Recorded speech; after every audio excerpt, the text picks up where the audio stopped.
Good morning, everybody, and welcome back to DADBEAR DIY and a new DADBEAR Downtime series. We are going to start a playthrough survival of space engineers that I am going to call Plausible Deniability. And this series is me playing around with some different stuff. But the general idea is that we are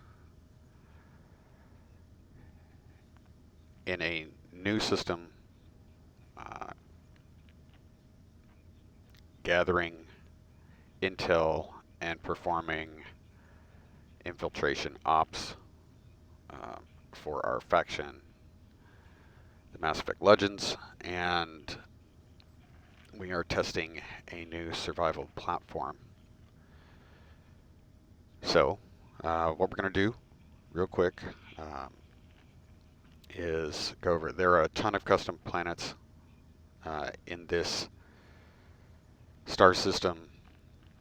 There will be a complete mod list, a link to that collection in the description that will take you to the Steam Workshop to include all the possible mods that have been put into this playthrough.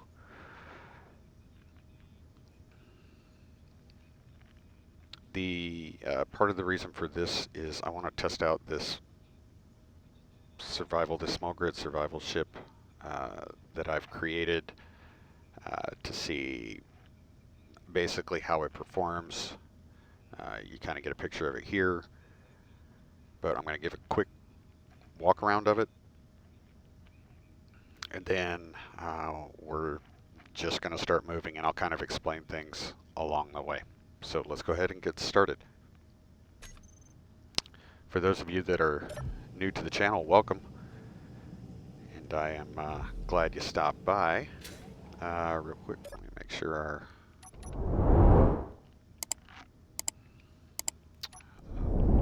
pressurize.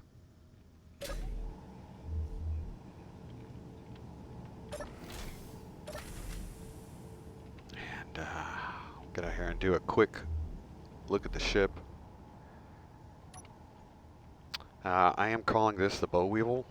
This is the first time I've tried to make a small grid ship with any kind of interior. I know it's kind of brick shaped. I'm still getting used to using some of the new blocks, but I did try to get some design elements in it that took a little bit of that away. Tell me what you think. I call it the Boll Weevil because the Boll Weevil is an invasive species that is hard to control and can do a lot of damage. So that's why I decided to go with Boll Weevil. The nomenclature number is an INF-01 alpha. This is the alpha variant. That is, INF is infiltration unit. So this is an infiltration craft 01 alpha. And any subsequent changes to it, of course, will change that designation. We'll go over it real quick. I know these thruster pods are kind of janky looking, but I wanted to make something that I could print and plug in.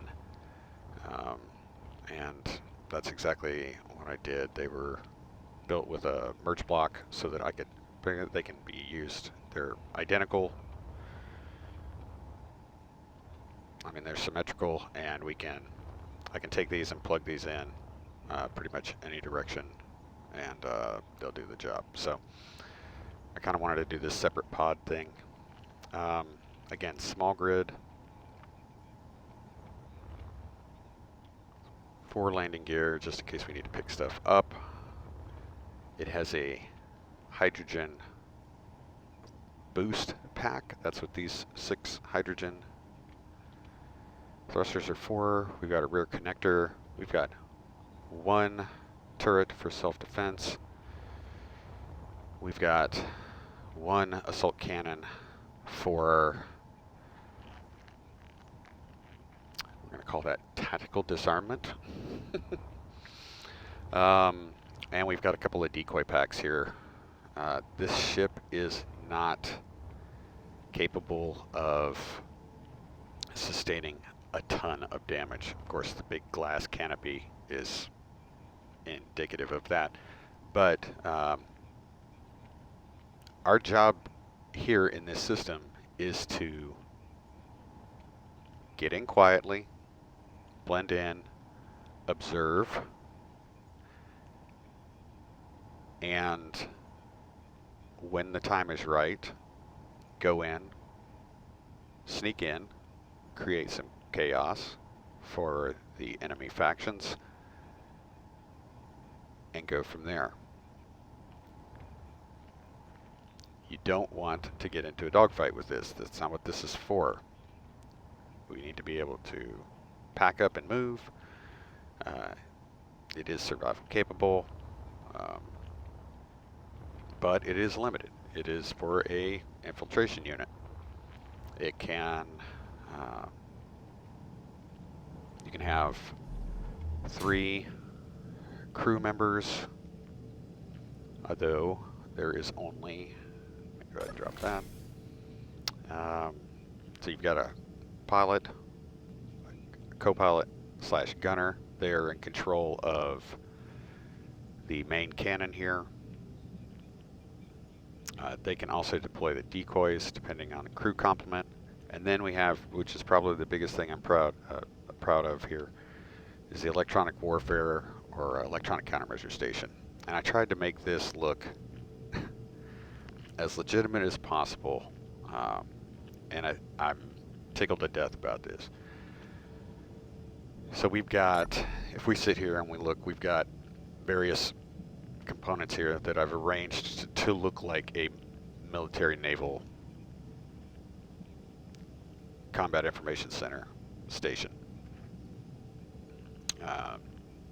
To do that, I've used event controllers, custom turret controllers, program blocks of different types,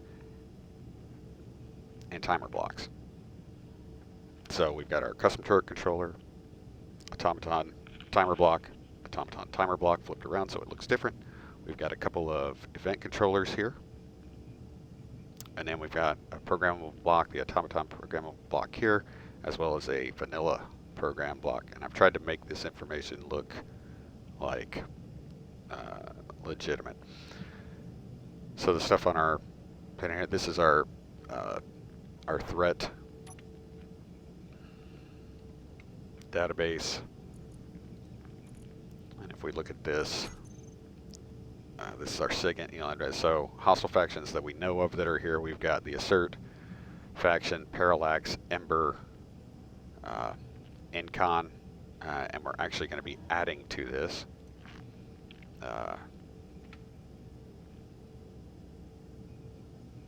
Actually, we're not going to add to it. We've got, just know that we've also got the Trade Coalition in here also. But it also, as you saw there, it kind of talks about some of the things they've got. Assertive, of course, has drone support. Parallax uses jetpack inhibitors and dampeners inhibitors. And I might have mixed up Ember and Incon, but I'm pretty sure this is okay. So Ember is jetpack and drill inhibitors. They may have inertial dampener inhibitors also, but, and then Incon, I want to say they use the personnel and the energy inhibitors. So it's just good intel to have. Right, and then I tried to make changes to the displays that would kind of replicate what we see in the ELINT and SIGINT world of the military. For those of you that are not aware, electronic warfare is the use and defense of the electromagnetic spectrum, primarily radio frequencies, to identify platforms and associated threats, as well as countermeasures to defeat those threats. So information up here using some of the inset LCD panels and the angled LCD panels. We've got, of course, our ship speed and our fuel power usage over here with hydrogen and power, but this here is targeting information. So whoever the pilot has targeted, that's going to be listed up here. So this is, like I said, it's a countermeasure station. Passenger seat has limited options as far as what you're able to. You can't put really anything in the shortcut bar, but from here, if we had a full crew complement, the person at the EW station could control the Gallon turret that we have on top, while the co-pilot handles the cannon up front, and either the electronic warfare officer or the co-pilot / gunner could deploy the decoys as needed, and the EWO would have to do it through the control panel, just selecting the particular merge blocks that we've got and then deactivating them so that the decoy is deployed. But love that station. I'll be honest with you, a lot of this ship is, once the back was kind of laid out functionally, the rest of the ship, the reason why I didn't give up on making this ship was because I loved the way that EW console looked. So in here we've got a survival kit. We have one cryopod because this is not always going to be a full crew complement, and some aesthetics. We've got one large cargo container, two medium-sized cargo containers, and then we've got an O2H2 generator, an oxygen tank. We've got two hydrogen tanks, small hydrogen tanks tucked in. We've got two large batteries, as you can see down here. We do have a lot of gyro, decent gyro for what we're moving around, and antenna or detector, oxygen tank. And then for aesthetics, to try to make things new, I tried using some of these new storage units, built-in shelves, armory. We've got armory up here also. This is where you load the assault cannon from. Air vent so we can pressurize this. The lights are red light because combat situations, you typically go red light. So that's what we're looking at. Again, glass canopy. Tried to work in enough greybling to break up the brick shape. I know it's still brick shaped, but I think the small wings on the top did a lot to help, and along the sides doing some of this help clean it up a little bit. So again, this is not a ship that's going to be capable of dogfighting.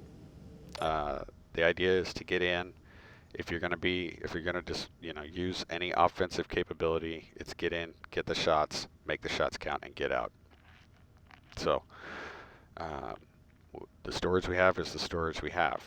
The thrusters that we have are the thrusters we have. This is not a planetary lander. As you can see, we've got ions, and we've got hydro booster. That's it. Get in, get out. If we start to get involved in an engagement, again, the idea is to get away if at all possible. So we're going to have a low profile, as if opportunity arrives to create some chaos, we'll create some chaos, but save that for our enemies. Good morning, Commander. I cannot stress enough how important the mission you've been given is to the faction. Intelligence reports indicate that this star system is rich in valuable resources that, to be honest, we desperately need. Unfortunately, those same reports reveal that adversary forces have already beaten us to the punch and established an extensive presence in the system. We can't afford to lose access to those resources. Your orders are simple. Get in, blend in, gather intel, establish outposts and forward operating bases on every planetary body and moon. And if the opportunity presents itself to make life difficult for our enemies, it's your call. But be careful. Reinforcements will not be available for some time. In short, you're on your own. The mission must take priority. Good luck, Commander.